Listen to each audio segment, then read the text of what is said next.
여러분, 우리가 사도행전을 계속해서 나누고 있는데요, 오순절 성령 강림으로 그리스도의 교회가 세워졌습니다. 성령의 강림으로 세워진 교회는 부활의 새 생명을 증거하는 공동체였고, 또한 그 생명을 증거할 뿐만 아니라 서로 유무상통하며, 그렇죠? 네 것 내 것 없이 서로 나누며 하나 되어 살아가는, 함께하는 하나된 삶의 공동체였습니다. The New Life Community, 새 생명의 공동체였고, United Life Community, 함께 살아가는 하나된 삶의 공동체였습니다. 그런데 우리가 오늘날 이 초대교회를 생각할 때 무언가 좀 잘못 생각하는 것이 있습니다. 우리가 사도행전의 교회가 되어야 한다, 초대교회의 모습으로 돌아가자라고 말할 때 부활의 새 생명을 증거하는 데 대해서는 아무도 이의가 없는데, 우리가 초대교회처럼 그렇게 하나된 삶을 살 수 있는가 하는 것에 대해서는 많은 분들이, 또는 많은 교회들이 그건 오늘날 우리의 삶과는 너무 거리가 멀어, 불가능해, 비현실적이야, 그건 중요한 게 아니야, 이렇게 생각하는 사람들이 있습니다.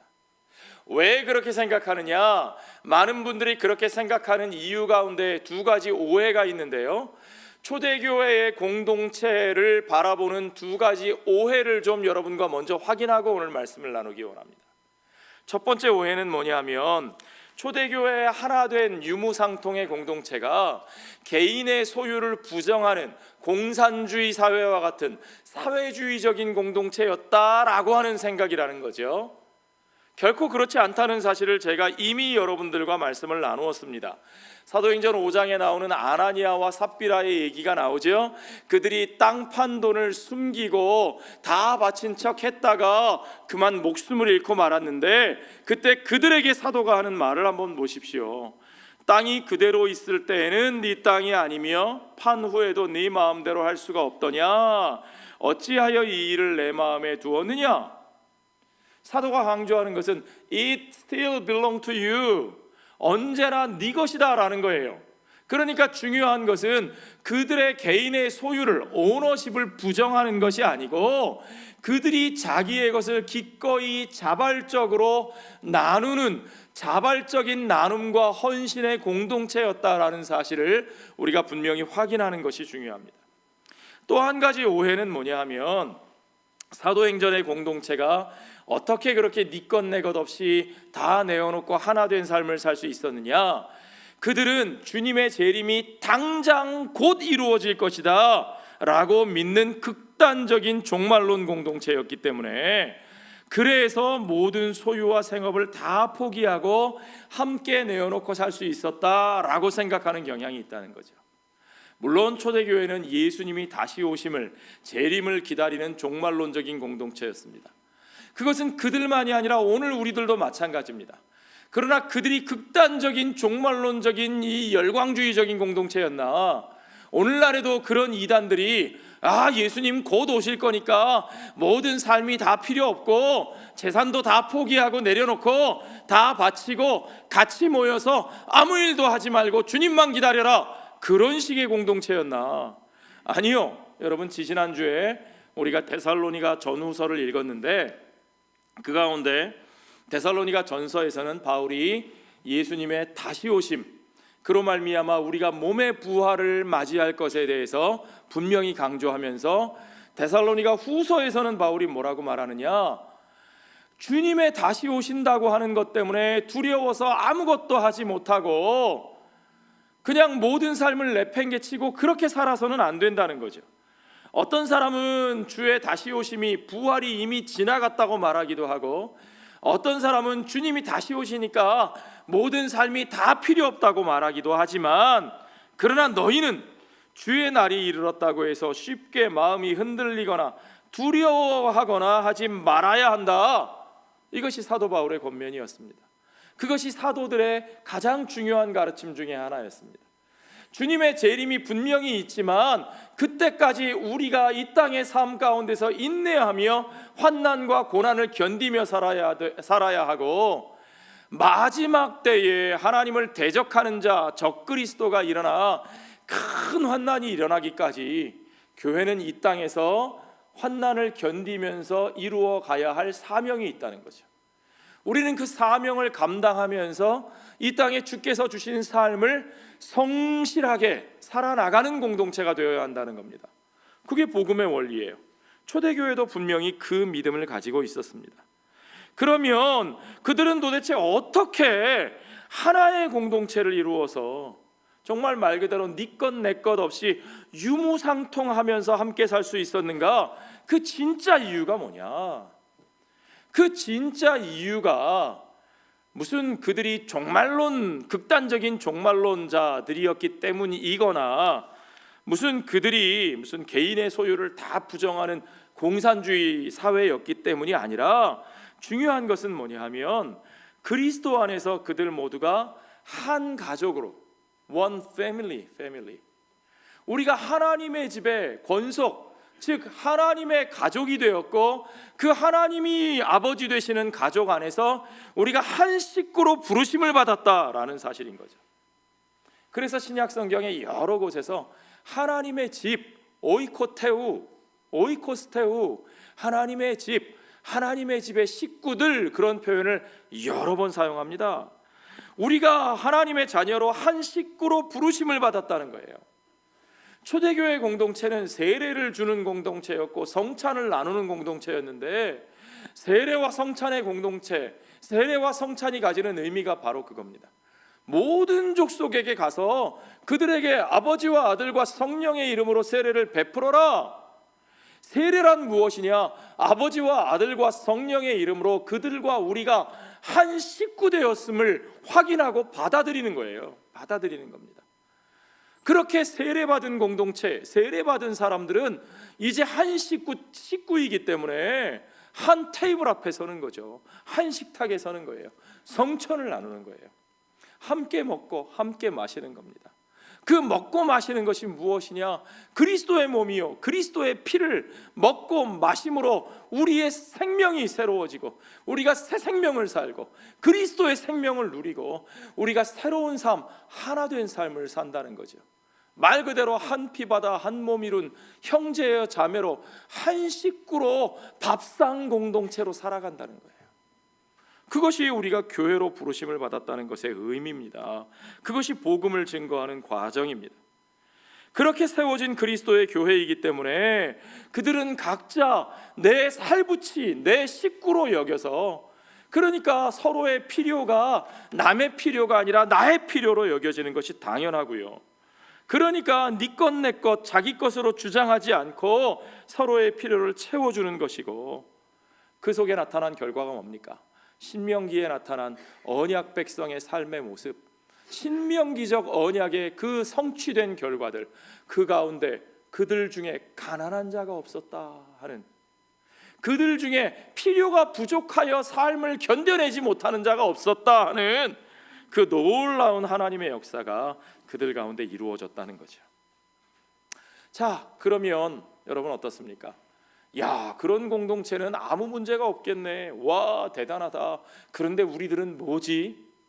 그렇게 여러분 늘 생각하기가 쉽죠. 그러니까 초대교회 공동체는 완벽한 공동체였어.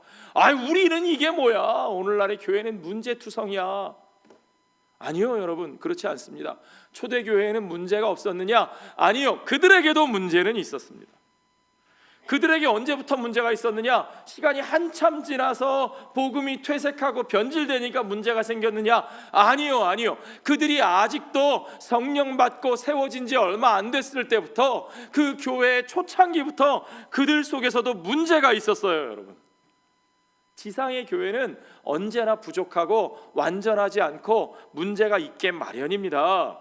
그러니까 너무 여러분 쉽게 교회에 대해서 절망하거나 좌절하시면 안 되는 거죠.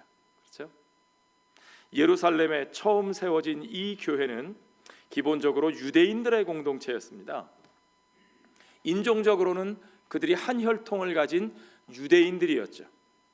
그러나 재미있는 것은 그들이 인종적으로는 한 혈통을 가진 유대인들이면서도 그들 속에 굉장한 갭이 있었어요. 차이가 있었어요.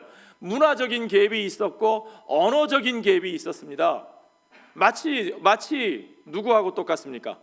오늘 우리들의 교회하고 너무 똑같죠. 우리 미주 한인 이민교회 상황과 똑같습니다. 에트닉 그룹이에요. 인종적으로는 원 에트닉 그룹, 하나의 혈통을 가진 한 인종 공동체인데, 그런데 문제는 우리 안에 엄청난 갭이 있죠. 언어적인 갭, 영어권, 한어권, 1세, 2세, 문화적인 갭, 세상을 바라보는 눈이 다르고 대화하는 방식이 다르고 즐기는 문화와 즐기는 놀이가 전혀 다른 그런 사람들이 한 교회 안에 있다는 거예요. 제가 성경을 읽을 때마다 참 너무너무 귀하고 은혜가 되는 것은, 성경은 보면 볼수록 우리 이민자들에게 적합한 이야기들로 가득 차 있습니다. 자, 그들 가운데 이런 차이가 있었어요. 왜 그랬느냐? 우리가 사도행전 처음 읽을 때부터 봤지만 이 초대교회 공동체 안에는 헬라파 유대인들이 있었다는 겁니다. 헬라파 유대인, 헬레니스틱 주스, 어떤 사람들이냐? 유대인들이긴 한데 그리스어를 날 때부터 사용하는 사람들이에요. 왜 그리스어를 사용하느냐? 그들이 디아스포라, 이민자, 흩어져 사는 사람들이었거든요.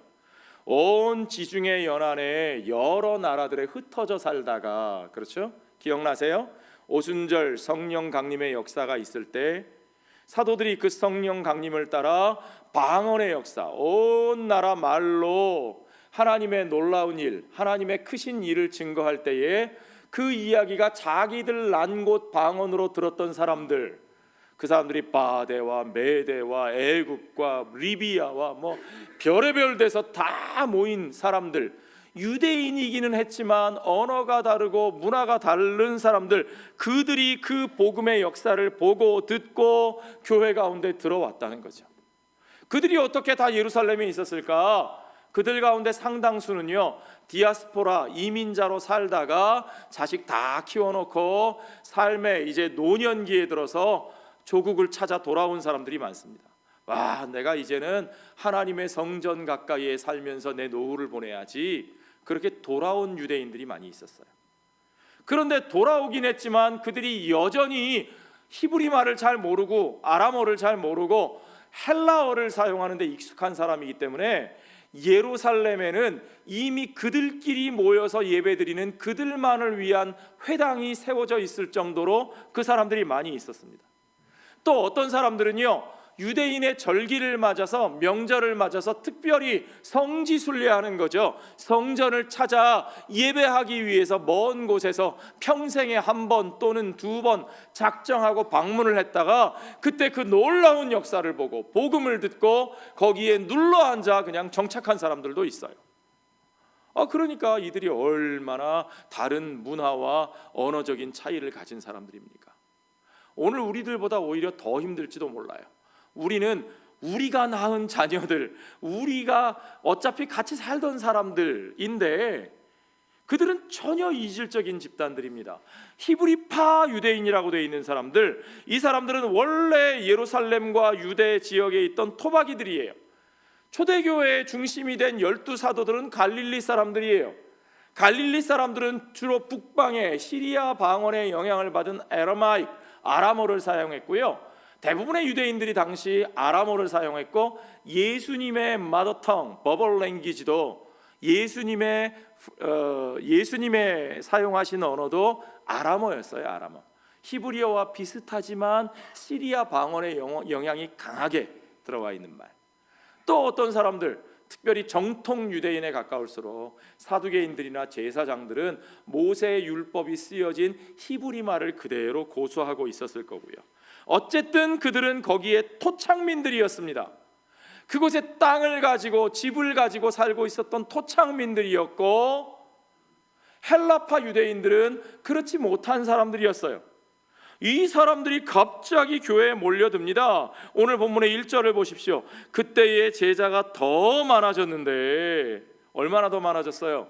하루에 남자만 5,000명씩 늘어난대요. 와, 그러니 얼마나 힘들었겠어요? 헬라파 유대인들이 자기의 과부들이 매일의 구제에 빠짐으로 히브리파 사람을 원망하니, 서로 다른 이 배경을 가진 이질적 집단이 모여서 함께 생활하고 있는데, 복음을 듣고는 거기서 은혜를 받고, 그러니까 자기 집에 돌아갈 사람들도 안 돌아가고, 자기가 살던 나라로 돌아가야 되는데 안 돌아가고 거기 눌러 앉아서 신앙생활을 하는 겁니다. 그러니까 그 속에서 필연적으로 발생하는 문제가 있는데, 대표적인 문제가 뭐냐? 우리는 서로 다르다. 그거예요. 다르니까 편을 가르는 거예요. 너는 너, 나는 나. 재밌는 게 한 사람 한 사람 따지면 다 선하고 좋은 사람들인데, 이게 집단으로 뭉치면 이게 아주 문제가 심각해져요. 나 혼자는 희생하고 양보할 수 있는데, 이게 집단이 되고 편이 갈라지면 양보를 못해요. 우리 집 식구가 손해를 봐? 우리 편이 손해를 봐? 이거 심각한 거죠. 그렇죠? Moral man, immoral society. 좋은 사람들끼리, 개인으로 보면 다 좋은 사람들인데 그들이 모여서 집단이 되면 이게 이기주의가 되고 비도덕적인 일도 서슴지 않는 그런 집단주의가 된다는 거죠. 여러분, 집단주의가 무서운 거예요. 그러니까 편가르기가 생기고 진영 논리가 득세를 하고, 그러다 보니까 피해의식이 생깁니다. 그렇죠? 더군다나 숫자가 갑자기 늘어난 공동체에서 얼마나 많은 문제가 생겨요. 수많은 요구들이 발생합니다.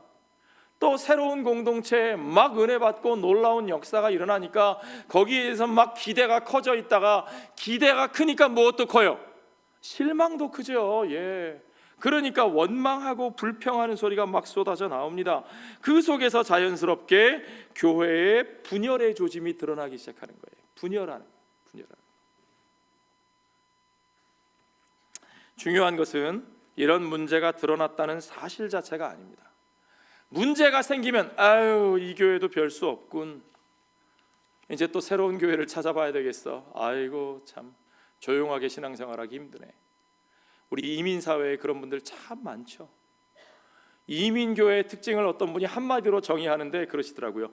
분열. 그 이민교회의 특징이래요.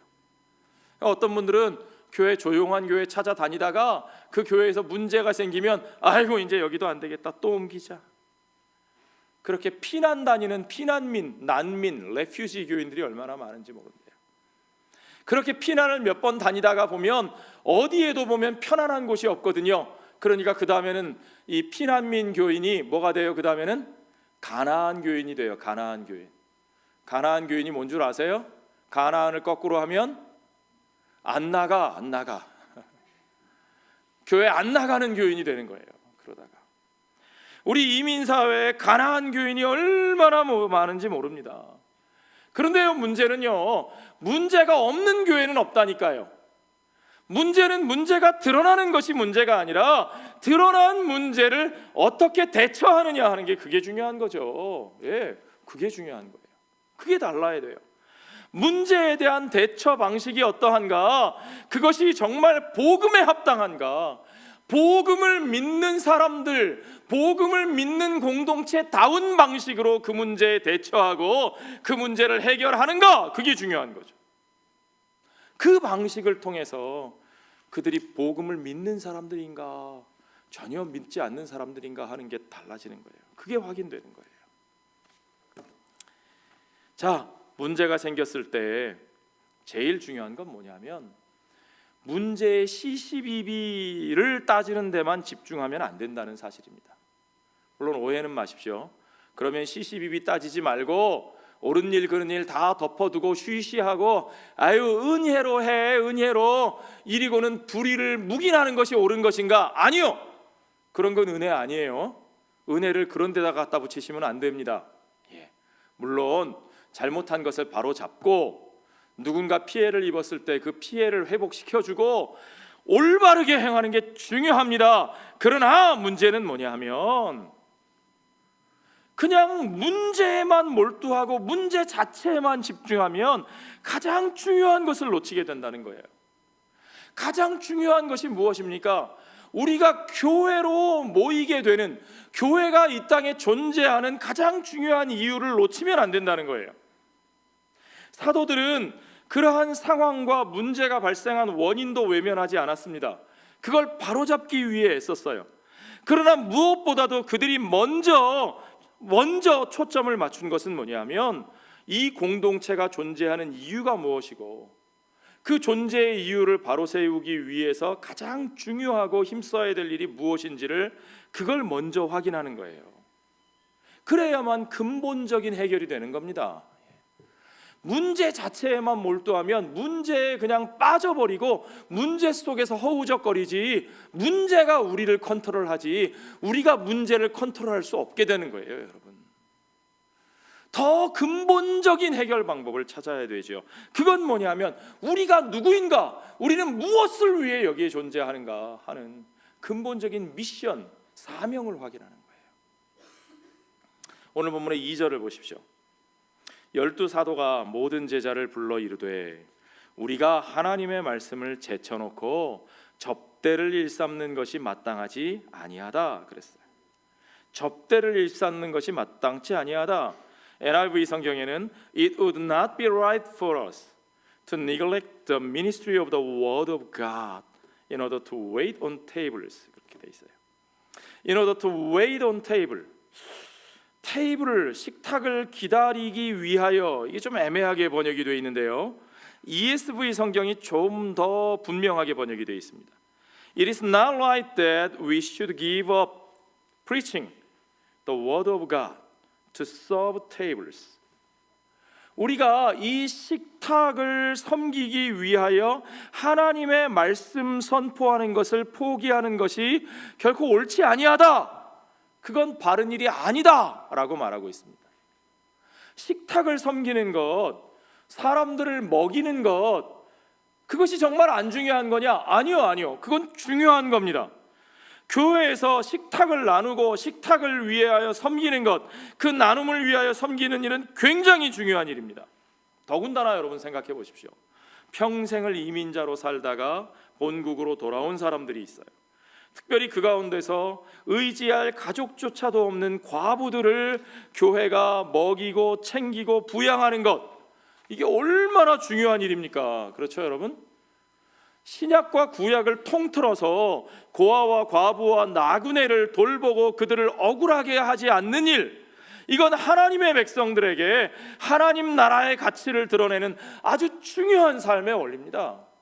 이게 언약 백성의 삶의 본질이에요. 본질. 고아와 과부와 나그네, orphans, widows and foreigners, 외국인들을 억울하지 않게 돌보는 것, 보살피는 것, 그들을 환대하는 것. 성경 전체를 보세요. 그게 얼마나 중요한 하나님 나라의 가치를 담고 있는 일인지. 그걸 외면하면서 그것과 반대되는 모습으로 살면서 나는 하나님 믿는 사람입니다. 천만에요. 그가 믿는 하나님은 성경이 말하는 하나님이 아닐지도 몰라요. 그러나 문제는 그것이 그렇게 중요한 일이기는 하지만 사도들에게 있어서, 교회에 있어서 그보다 더 중요한 일이 있습니다. 아니, 그 중요한 일들을 감당하기 위해서 그것의 기초가 되는 보다 본질적인 사역이 있습니다. 그게 뭐냐? 그것이 바로 The ministry of the word of God, 하나님의 말씀을 전하는 사역. 그들은 말씀의 사역자로 세워졌어요. 교회의 기초는 거기서부터 시작되는 거예요. 교회 안에 사람들이 늘어가고 다양한 사람들의 요구가 쏟아지고 급하게 처리해야 할 수많은 일들이 많이 있다 보면 이게 막 말씀이 뒤로 밀려요. 정신없어요. 그건 그냥 그건 바로 당장 표가 안 나니까 미뤄두고 막 허겁저겁 여기저기 막 이 사람 이 소리 저 사람 저 소리 막 네. 아무 일도 못하게 되기 쉽습니다. 그러나 무엇보다도 중요한 일은 하나님의 말씀을 바로 전하는 일입니다. 사도 바울이 젊은 사역자 디모데에게 권면할 때도 무엇보다도 읽고 권하고 가르치는 일에 창념하라, 전념하라 그랬어요. 하나님의 말씀을 함께 읽고 그대로 권하고 그것을 깨닫게 가르치는 일이 중요해요. 이것이 안 되면 교회가 하나님의 백성다운 삶을 사는 일은 처음부터 애초에 불가능한 일입니다. 이 기초가 흔들리면 안 됩니다.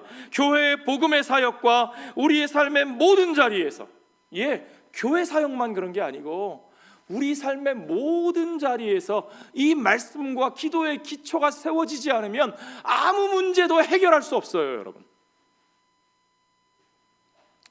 문제를 해결하겠다고 문제에 포커스를 맞추고 문제 속에 빠져서 헤매면요, 여러분, 그 문제를 해결할 수 있는 힘이 우리에게 전혀 생기지 않습니다. 그 문제를 해결하기 위해서 필요한 것, 오늘 사도들이 그 모든 제자들에게 어떤 사람들을 세우라 그랬어요? 성령과 지혜가 충만한 사람들을 세우라 그랬어요. 지혜와 성령이 충만하여 칭찬 듣는 사람들. 그러니까 문제를 해결하려면 지혜와 성령이 충만해야 되는데, 지혜와 성령이 어디서부터 나옵니까? 세상 지식에서 나오는 거예요? 아니요. 오직 말씀을 통해서 참된 지혜가 나오고, 오직 기도를 통해서 성령 충만한 삶의 능력이 나오는 것을 여러분 믿으시기 바랍니다. 기도 외에는 이런 유가 나올 수 없느니라, 예수님의 말씀이잖아요. 말씀과 기도의 기초가 세워져 있지 않은데 삶의 문제를 해결할 수 있다고요? 천만에요, 여러분. 꿈도 꾸지 마십시오. 그렇지 않습니다. 말씀과 기도의 기초가 흔들리면 아무것도 안 됩니다. 그러니까 사도들은 뭐라고 선포합니까? 오늘 본문의 4절을 보십시오. 우리는 오로지 기도하는 일과 말씀 사역에 힘쓰리라. 오로지 기도하는 일과 말씀 사역에 힘쓰니라. 그 말씀 사역을 위해서 먼저 중요한 것은 기도하는 거예요. 기도가 없이는 말씀이 올바로 전파될 수 없어요. 여러분이 기도하지 않고 주일날 설교 한 번 듣는다고 이 말씀이 깨달아지느냐? 저는 그렇게 생각하지 않습니다. 우리에게 반드시 기도하는 삶이 있어야 합니다. 말씀을 전하는 자도 무릎 꿇고 기도하지 않고 말씀을 바로 전할 수 있느냐? 절대로 그럴 수 없습니다. 기도 외에는 어떠한 역사도 우리의 삶 가운데, 우리의 공동체 가운데 일어나지 않습니다. 문제가 힘들고 무겁고 심각하더라도 여러분, 그러니까 더욱더 기도하십시오. 바쁘니까 기도할 수 없는 게 아니라 바쁘니까 기도해야 되는 겁니다. 아멘. 문제가 없어서 평안해서 기도할 시간을 얻는 게 아니라 문제가 많으니까 기도해야 되는 겁니다. 아멘. 자, 이와 같이 본질과 기초를 확인한 사도들은요, 이제 그것을 통해서 건강하고 은혜로운 솔루션을 공동체 앞에 제시할 수 있었습니다. 그것이 뭐냐? 그것은 건강하게 참여하고 사역을 나누어 맡기고, participation and delegation, 참여하고 위임하고 그리고 배려하는 거예요. carefully concern, careful concern을 가지고 그들을 배려하는 거예요. 돌보는 거예요. 그들의 입장에서 돌보려면 어떻게 해요? 내 권리를 내려놓을 수 있어야 돼요. 예, 복음은 반드시 권리 포기의 모습으로 나타납니다. 모든 문제를 내가 컨트롤할 수 없어요. 예, 사도들이 모든 문제를 다 쥐고 흔들 수 없습니다. 중요한 건 사람을 세우는 일이에요. 우리가 어떤 리더십의 역할을 가지고 있을 때요, 여러분, 분명히 내가 할 수 있는 게 있고 할 수 없는 게 있습니다. 내가 내려놓아야 될 게 있고 내가 끝까지 책임지고 가야 되는 게 있습니다. 문제는 내가 다 감당할 수 없는 것을 알면서도 다른 사람들을 믿지 못하고 맡기지 못하고 나누지 못하고 함께하지 못한다면 그건 분명히 영적으로 건강하지 못한 거예요. 사람들과의 관계가 문제가 아니라 그 사람들, 못 믿어온 사람들이 문제가 아니라 내가 하나님과의 관계에 건강하지 못하지 않나 체크해 봐야 되는 거예요. 여러분, 출애굽기 18장에 보면 모세가 공동체의 리더로서 수많은 필요와 요구들에 부딪힙니다. 막 사람들이 아이고 모세님 이 일은 어떻게 할까요? 저 일은 어떻게 할까요? 내 얘기 좀 들어주세요. 이거 큰일 났습니다. 막 견딜 수가 없는 거죠. 그 모습을 모세의 장인 이드로가 봅니다. 당신이 참 잘못하고 있다. 그렇게 하지 말아라. 하나님의 일은 그렇게 하는 거 아니다. 저 백성들 가운데서 50부장과 100부장과 1000부장을 세워서 그들의 일을 그들이 처리하도록 해라. 맡겨라. 하나님의 교회의 참여와 위임이 얼마나 중요한지요. 리더를 세워나가는 일이 얼마나 중요한지요.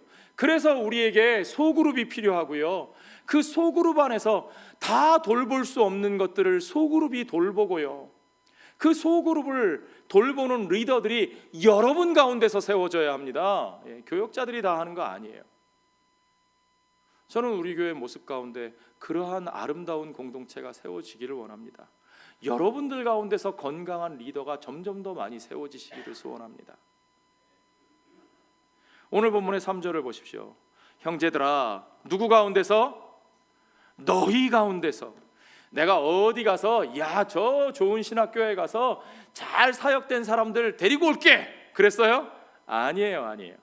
너희 가운데서 성령과 지혜가 충만하여 칭찬받는 사람 7을 택하라. 우리가 이 일을 그들에게 맡기고 너희 가운데서 choose from among you. 너희 가운데서 택하는 거예요. 저는 이 택함의 과정, 원리가 굉장히 중요하다고 봅니다. 모든 형제들이 직접 참여하여서 그들의 손으로 사도들이 골라준 게 아니에요. 사도들이 뽑아서 지명한 게 아니에요. 그들이 참여하여 그들이 선택하여 7사람을 택하였어요. 6절에 보니까 사도들 앞에 세웠다 그랬는데 온 무리가 함께 참여하여 그들이 자기의 손으로 택한 사람들을 자기들이 뽑아서 사도들 앞에 그들이 세웠다는 뜻이에요. 그렇죠? 분명히 그렇습니다. 그러니까 이 참여와 선택의 과정이 굉장히 중요해요. 어떤 사람들은 그런 말을 합니다. 교회는 민주주의 아니야. 민주주의는 인간적인 거고 인본주의고 교회는 신본주의지, 신본주의. 그러니까 교회는 신본주의니까 민주주의 주장하지 말고 그냥 시키는 대로 해. 순종만 해, 순종. 그게 은혜로운 거야. 아니요, 여러분. 신본주의 반대가 민주주의가 아닙니다. 민주주의를 부정하는 사람들 가운데 많은 사람들이 신본주의가 아니라 특정한 사람 중심의 인본주의를 내세워요. 자기 중심주의, 자기를 높이고 자기의 권위를 내세우는. 하나님은 그의 공동체를 그렇게 이끌어가지 않으십니다. 하나님은 그의 백성들 모든 이들에게 성령을 부어주셨어요. 그렇죠? 남종과 여종과 어린아이들과 모든 이들에게, 유대인이나 헬라인이나 남자나 여자나 종이나 자유자나 그 모든 이들이 한 성령을 받아 한 하나님의 집에 한 식구가 되었다는 것이 복음 메시지의 핵심입니다. 여러분, 그들이 함께 하나님의 일에 참여하는 거예요. 이게 중요해요. 물론 인간적인 가치와 인간적인 기준을 따르지 않습니다. 그들에게 사도들이 분명한 가치와 방향을 가르쳤어요. 그것이 무엇입니까? 사람의 인기 좋은 사람을 세우는 것이 아니라 성령과 지혜가 충만하여 칭찬받는 사람. 분명히 그 방향성과 분별력을 가르쳐야 합니다. 그리고 그 목적에 합당하게, 목적이 뭐예요? 하나님의 집을 세우는 거예요. 하나님 나라를 확장하는 거예요.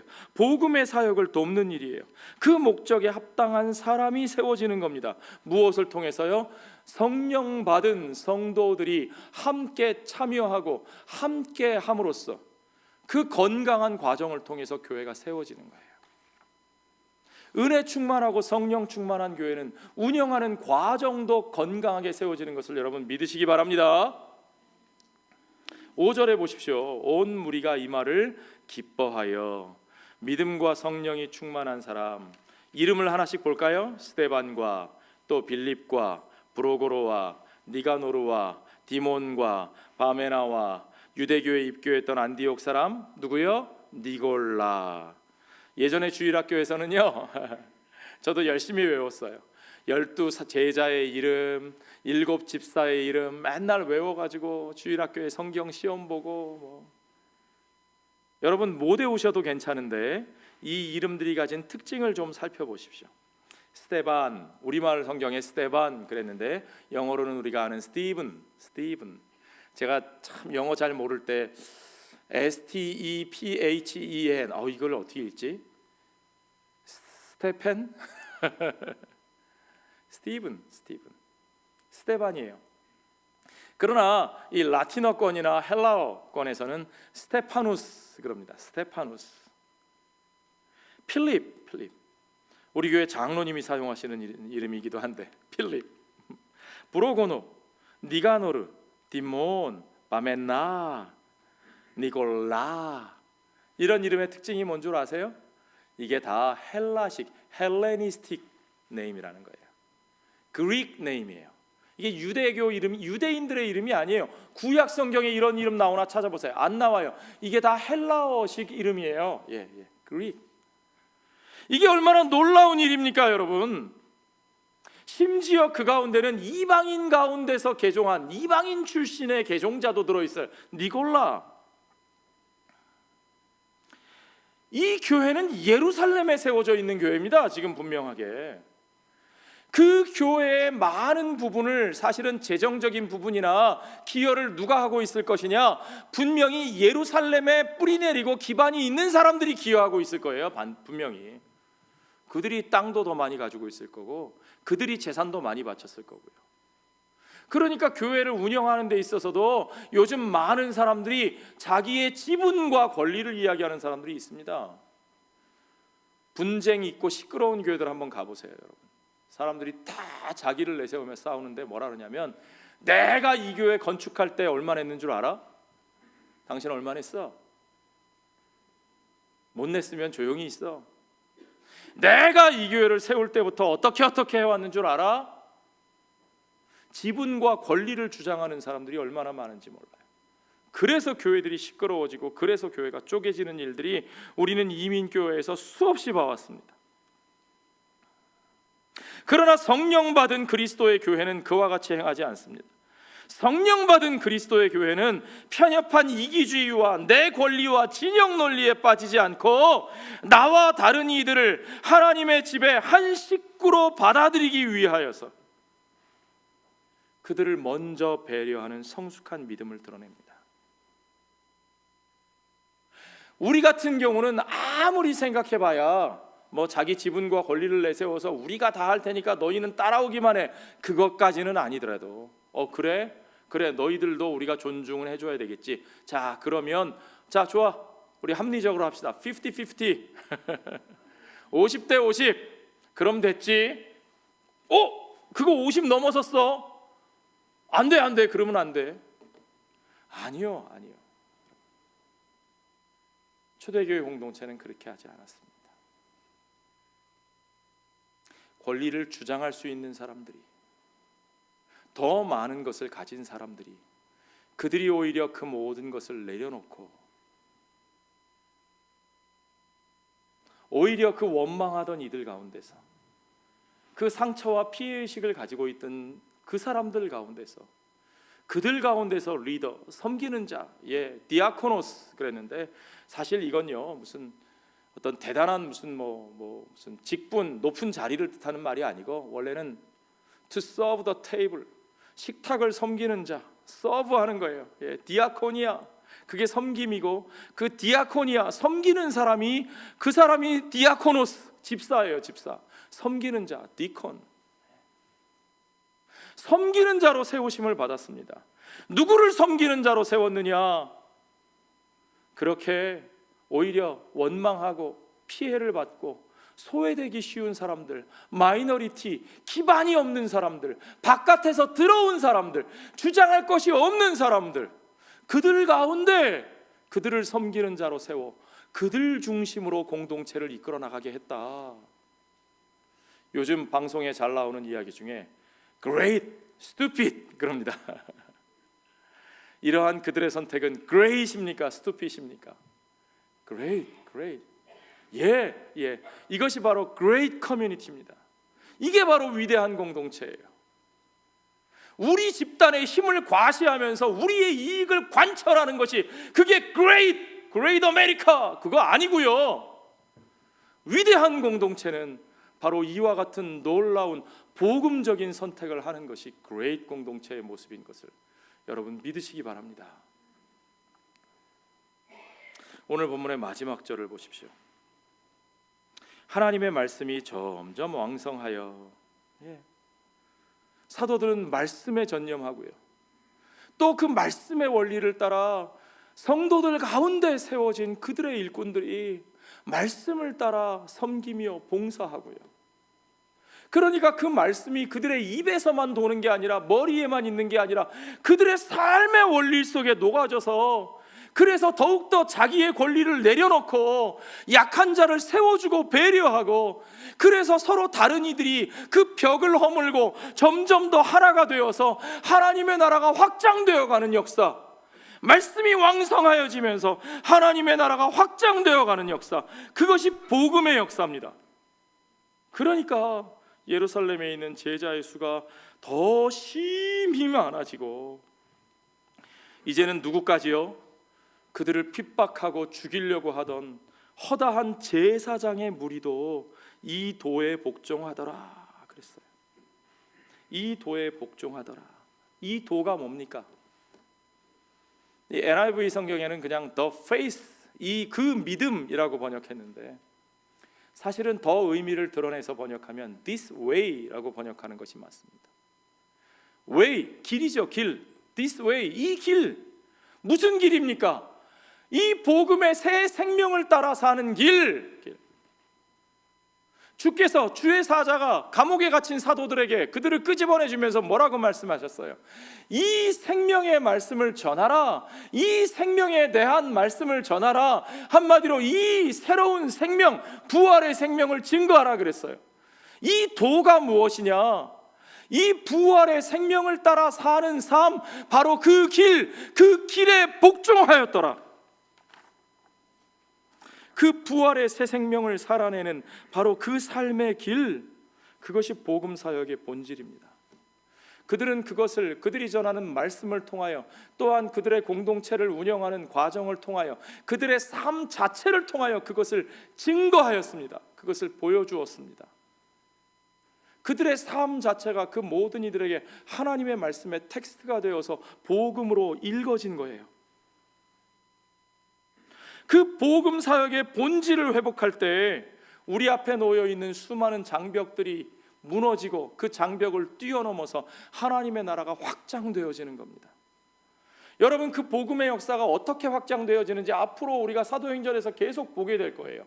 그와 같이 히브리파 유대인들과 헬라파 유대인들의 베리어, 장벽을 넘어서고 확장하고, 고넬료라는 이방인, 유대인들이 부정히 여기던 그 모든 것들을, 그 꺼림직하던 것들을 넘어서 복음을 확장하고, 이방인들이 교회 안에 막 들어왔을 때 할례도 받지 않고 함부로 먹고 하는 이들을 어떻게 받아들일 것인가? 우리가 불편해서 같이 못 살겠다. 저들을 우리처럼 만들자. 우리와 비슷하게 살라고 요구하자. 또 다른 벽을 쌓는 것이 아니라, 예루살렘 총회에서 모여 그들이 결의한 것은 하나님의 은혜로 그들 가운데 이루어진 이 역사, 우리와 동일하게 성령 받은 그들을 우리들의 식구로 있는 그대로 받아들이자는 거예요. 우리도 감당하지 못했던 율법을 그들에게 다시 짐지우지 말자.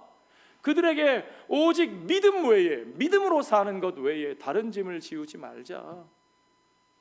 그것이 사도행전의 역사, 초대교회가 보여준 믿음의 역사입니다. 우리에게 그와 같은 삶이 있어야 합니다. This way, in this way.